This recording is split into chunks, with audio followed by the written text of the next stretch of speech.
Eu sou a Evelyn, faço parte do curso de Pedagogia e estou apresentando a Brinquedoteca de Metodologias e Conteúdos Básicos de Matemática.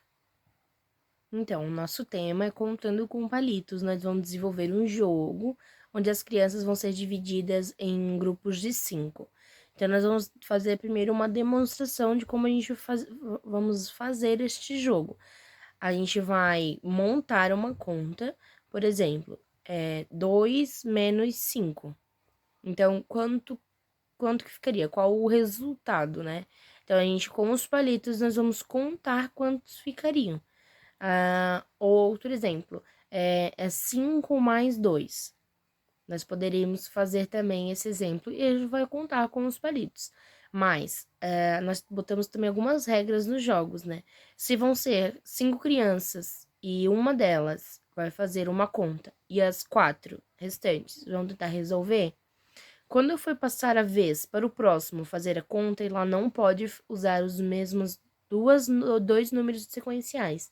Se eu usei 2 menos 5, eu não posso usar 5 mais 2, são os mesmos números. Eu posso usar 5 mais 7, 5 mais 1 ou 5 mais 3, mas não os mesmos números, para poder diferenciar e ter outras conexões de números, né? Outras contagens.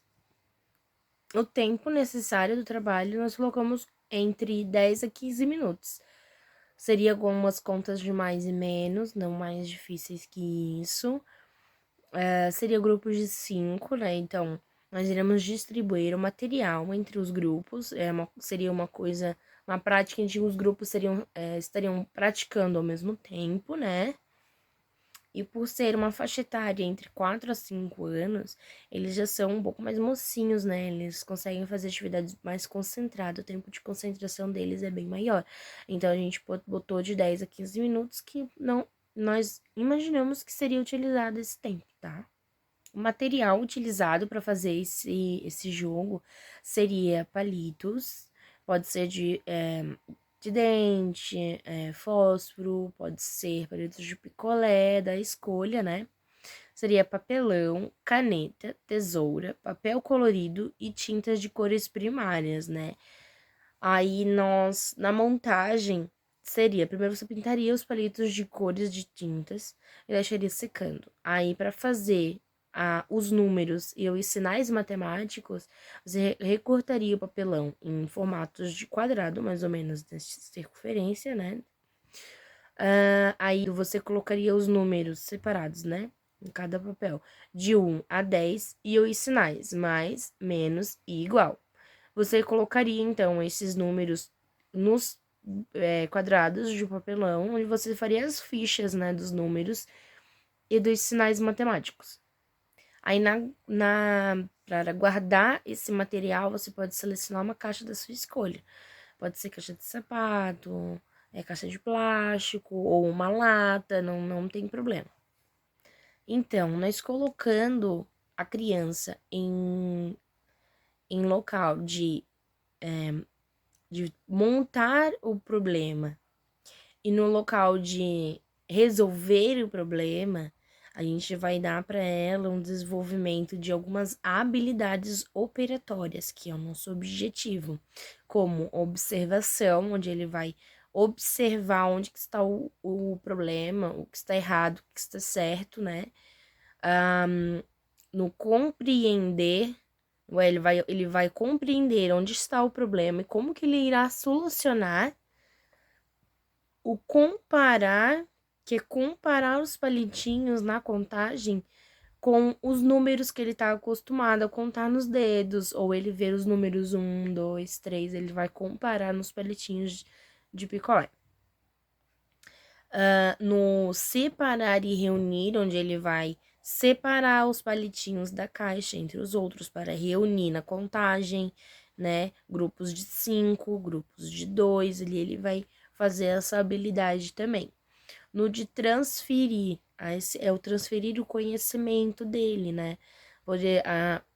Crianças de 4 a 5 anos, elas já conseguem fazer contagens, né? Numa experiência própria, eu tava numa turminha de nível 2 e eles ficaram contando, assim, como se fosse uma brincadeira, de 0 a 60. E foi muito rápido. Então, eles já têm todo esse conhecimento. Eles vão transferir agora para esse jogo o conhecimento deles. E também o criar, porque na hora em que eles se foram colocar de criar um problema, eles vão estar criando um problema matemático, né? Então, é o criar. Na divisão do material para os grupos, teria que fazer um material contando com um X número de turmas, né? Então, se uma turma tem 20 alunos e cada grupo teria que ter um número de 1 a 10, teria que ser feito 1 a 10, teria que ser feito 40 números de 1 a 10, teria que ter 80 palitos, para ter 20 palitos em cada mesa, e teria que ter 12 sinais matemáticos, 3 sinais em cada mesa. Um sinal de mais, um sinal de menos, um sinal de igual. Assim, cada grupo teria os 10 números, 20 palitos de picolé para poder fazer a contagem e 3 sinais matemáticos para poder fazer a operação. Oi, tudo bem? Eu sou a Nicole, também graduando no curso de Pedagogia na Uniaselv. E eu tô aqui para falar um pouquinho da fundamentação teórica que a gente utilizou para fazer o nosso trabalho. O uso de materiais para a realização da contagem, Antônio disse que materiais concretos como moedas, pedrinhas, tampinhas, conchas, blocos de caixas de fósforo, fitas, cordas e cordões fazem com que a criança estimule o raciocínio abstrato. Sobre a habilidade operatória, compreender, Antônio nos diz que quem compreende se apropria e constrói conhecimento, associando a outros que ele já possui. O referencial curricular nacional para a educação infantil, ele diz: a contagem é realizada de forma diversificada pelas crianças, com um significado que se modifica conforme o contexto e a compreensão que desenvolvem sobre o número. Com isso, a gente propôs esse jogo, que faz com que a criança pare, se engane, pense, recomece, e assim ela consiga progredir nos conhecimentos. Espero que tenham gostado. Fiquem bem e até a próxima.